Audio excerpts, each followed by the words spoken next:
Oh, yes. Yes, Senator. Oh, yeah, our full resources are dedicated to resolving... Yes, sir. Oh, that's very wise of you, sir. Thank you, sir. Yes. Idiot! Why are they hounding me about the problem and not torturing Blackwell to get the answer? This is twice that old goat has made me look like a fool! No! Cherry Dynamics, Gregory Graham speaking. Yeah, pleasure to hear from you, sir. Yes. Yes, sir.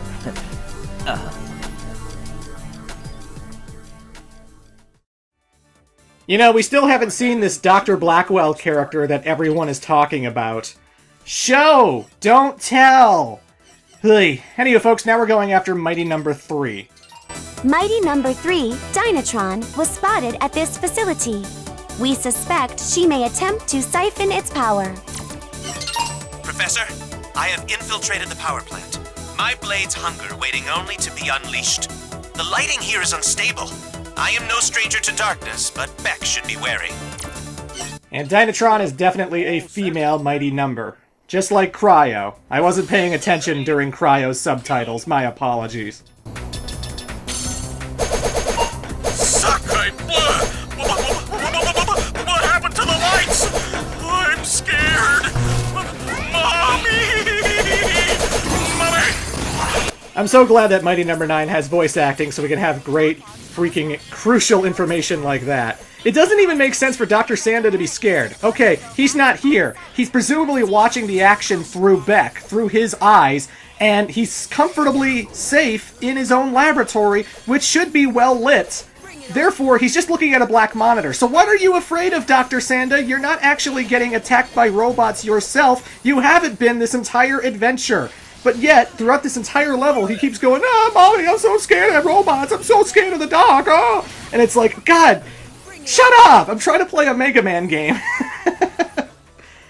Either way, I started off this level using Brandish's weapon. Like I mentioned before, Brandish is essentially the Not Zero of Mighty Number 9. He uses a sword for his weapon, and every time you swing that sword, you don't waste weapon energy. You can swing it as often as you want, super fast, hitting tons of enemies with a lot of attacks, and that weapon energy will not go down unless you charge up the ability. Because when you hold the button down, Beck will do this big flurry of swings that will swing all around him, and it will do a little bit extra damage, but really, because he swings his sword so fast, and because it doesn't waste weapon energy, I don't really ever charge up Brandish's weapon, because I can just go whack, whack, whack, whack, whack, whack, whack, whack, whack, whack, continuously to kill so many enemies so quickly, and it becomes one of the best weapons in the game, right next to Battalion's weapon, which is the bomb ability, right?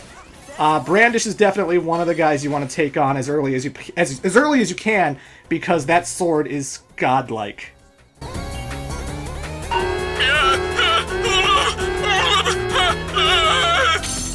Riveting commentary as always, Dr. Sanda.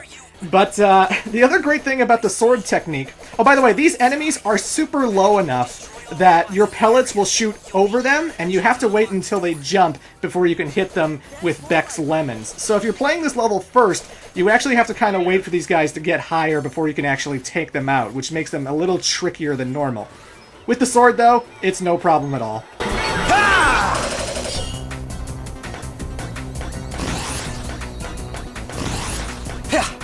All fall before my blade.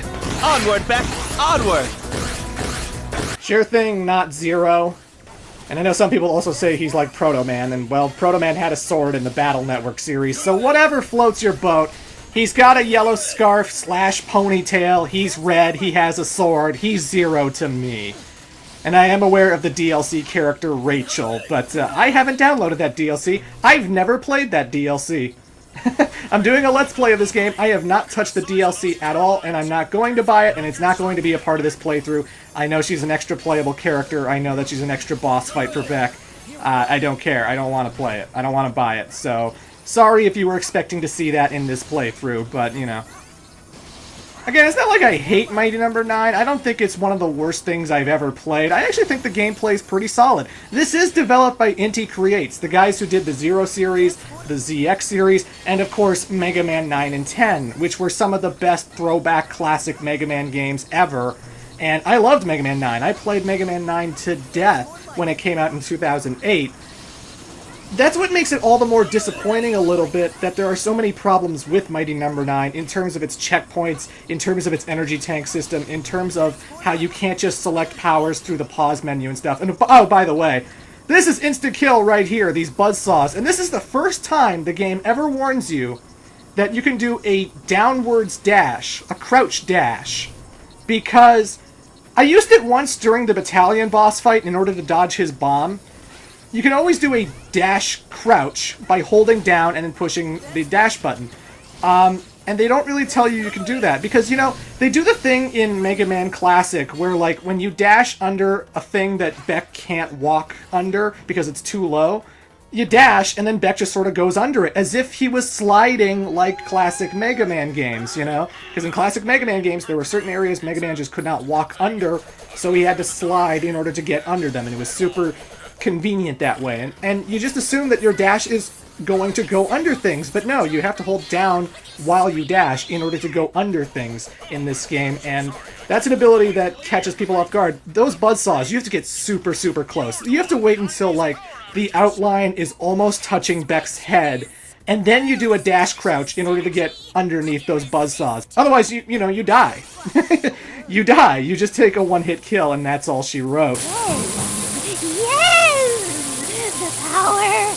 So much delicious power! Oh, it's intoxicating! I feel dizzy! Whee! Dyna? So it's you! You've come for my power? You want to take it from me? Well, we'll just see about that! Okay, so Dyna Tron is obviously weak to Brandish's weapon. You can take her health down really quickly, but Dyna Tron's gimmick is that she drops all of these pellets that will be attracted to electricity that she will shoot. If you get rid of the pellets, electricity will not shoot onto those pellets, and Brandish's weapon can pretty much take them out instantly. So you can destroy them when they're on the ground. If they ever get clinged onto you, eventually she'll shoot lightning on you, so you gotta kind of dash left and right, move everywhere you can in order to shake it off and break it off. Which isn't hard to do. I usually find she waits a long time before shooting lightning on you. Halfway point, she creates a shield, which, if you don't have Brandish's weapon, takes a long time to get rid of, but if you have Brandish's weapon, you can cut it off and destroy it rather quickly. You'll notice I used an energy tank right there. I have full health because I used it, but you wouldn't have noticed that because it happened so quickly, and I had to, you know... I used an energy tank, is all I'm saying. Beck, you saved me! Mission clear! First-time players who don't know how the energy tank system work would probably just die, and they wouldn't use the energy tank, and, if only they knew they had it. If only they knew they had it. You know? It'd save them on a lot of lives. Like I mentioned before, in the options menu, you want to bump up the life count from 2 to 9. That way you don't have to go back the entire level if you get a game over. But the other reason you want to do that is because lives don't carry over between levels. You find lives in stages, and you can't hold on to them for the next stage. Why not? This game, so many decisions don't make sense. Mighty Number 8, Countershade, appears to be leading a robot occupation of the Capitol building. Yes, that's the business. This place must have its own power grid. Where's Shade? Off playing hide and seek as usual. Fine, I'll look for him. I mean, it's just not fulfilling grabbing a 1-up, managing to find an extra life, and then you can't even keep it for later, you know? Attention! Beck has arrived at the Capitol building. The Capitol building? What would number 8 be doing there? Of all places! A fine question indeed. Okay, so this level has a pretty interesting gimmick. we're not just going through a very linear stage and getting to the boss room. This area actually goes in a circle. If you keep going right, you will end up back in the room that I was just in, because it's circular. It all goes in a circle. And the gimmick here is that the boss, Mighty Number 8, is it 8? I forget. Either way, Countershade is trying to shoot you with this sniper rifle. And you'll know where he's shooting from because there's going to be this laser outline. And you have to go to where the shots are coming from in order to find Countershade and shoot him a whole bunch in order to drain his health. Mighty Number 8 signal has vanished. I have lost the target. My apologies. So you'll notice, after I shot up my Countershade right there, now the bullets are coming from the left, and now I want to go back the way I came. And enemies won't respawn, by the way.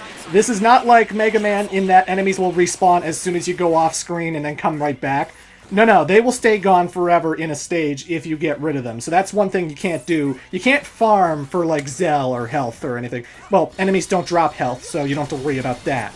But, basically this gimmick is, you wait for the laser sights to show up, you follow them, you go to where Countershade is, and you shoot him a bunch until you could eventually go to the boss room.